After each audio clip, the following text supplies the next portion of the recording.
एक था सदना, कर्म से कसाई पर मन से श्री हरि विष्णु का परम भक्त। उसके मुख पर सदैव भगवान का ही नाम रहता।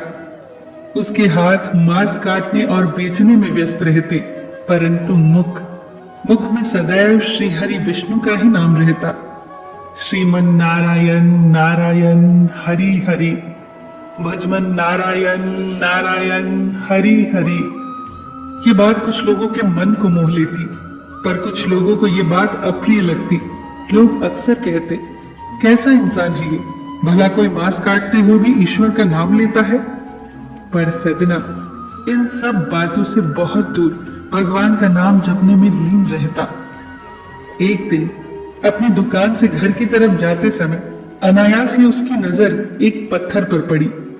उस काले रंग के सुंदर पत्थर को देखकर सदना के मन में आया कि वो उसे अपने साथ ले जाएगा और मांस तोलने के काम में लाएगा।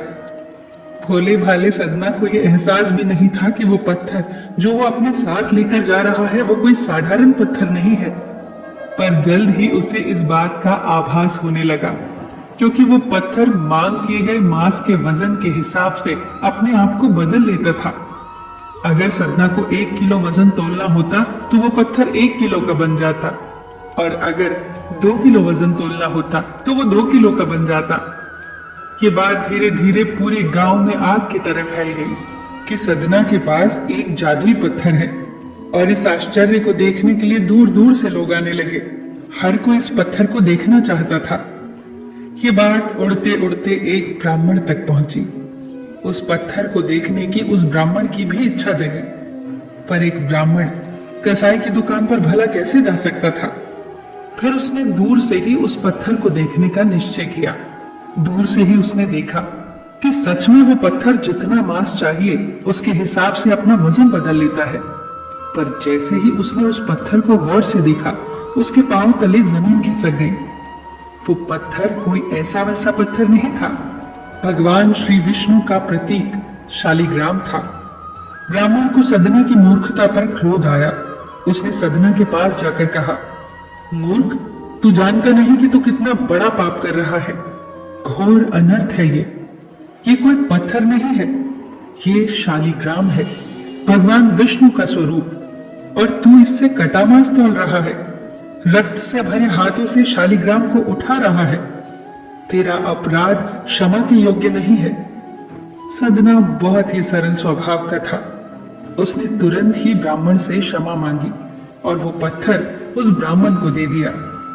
ब्राह्मण प्रसन्न मन से श्री शालिग्राम को अपने घर ले आए, उन्हें स्नान कराया, चंदन लगाया, धूप दीप जलाई और पूजा अर्चना आरंभ कर दी। परंतु भगवान तो सदा ही भाव के भूखे होते हैं। जो भाव सदना में था वो भाव ब्राह्मण में कहाँ था। उसी रात भगवान ब्राह्मण के स्वप्न में आए और उससे कहा, हे ब्राह्मण, मैं तुझसे बहुत प्रसन्न हूं, परंतु तुम क्यों ले आए मुझे सदना के घर से? मुझे जहां से लाए थे वहीं छोड़ाओ। ब्राह्मण ने कहा, भगवान, वो तुला में एक तरफ आग को रखता था और एक तरफ मांस के टुकड़ों को। वो एक अपवित्र स्थान था। इस पर भगवान बोले, वो जब मांस तौलने के लिए मुझे अपने हाथ में उठाता था तो मेरा रोम रोम पुलकित हो जाता था। जब वो मेरा नाम लेकर भजन कीर्तन करता तो मुझे बड़ा ही आनंद आता। वो सदा ही मेरा नाम जपता रहता था, और जो सदा मेरा नाम जपता रहता है उसके लिए मैं स्वयं को भी बेच देता हूँ। ये मात्र संयोग नहीं है कि मैं सदना कसाई को राह में गिरा मिला, मैं स्वयं उसके निकट रहना चाहता था। ये भी मात्र संयोग नहीं था कि मैं मांस के वजन के अनुसार अपना वजन बदल लेता था। मैं स्वयं बार बार सदना के हाथों का स्पर्श पाना चाहता था। वो मुझे निस्वार्थ भाव से प्रेम करता था।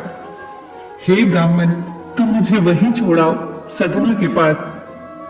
अगले दिन ब्राह्मण उठते ही श्री शालिग्राम को लेकर सदना के पास पहुंच गया और स्वप्न में हुए भगवान के दर्शन और उनकी इच्छा के बारे में सदना को बताया।